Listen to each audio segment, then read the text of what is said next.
Hello everyone. So karon magpakaon ko dahon sa saging. So around mga 9:30 in the morning, so 7 alas 6 man gyud ang pakaon sa kong baktin. So pag abot sa alas 9:30 to alas 10, kinapakaon ako sila og kanang mga dahon-dahon. So pwede dahon saging, alom-alom, pilipil, madre de cacao, kay para ilahang kumbaga snacks ba aron na pud sila makaon aside sa feeds nga akong ginahatag nga katong Feed Pro, no? So kung makita niyo di ara, grabe po ilahang dasig sa pagkaon po, no?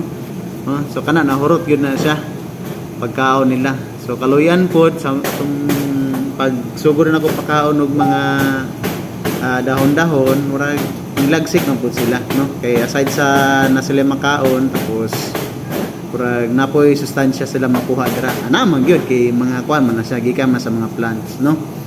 So kana siya mo na 24 na ka baktin, anak sa akong duha ka anay. Actually 29 na ka buok, kaso lang ang tutoy sa duha ka anay nako nara sa 26. So ang isa gikuhaan pahimarako, then duha pamhim basa barako, tapos mo na 24 naka-survive po, gigatas man tong uban nga baktin nga dili na makatutoy.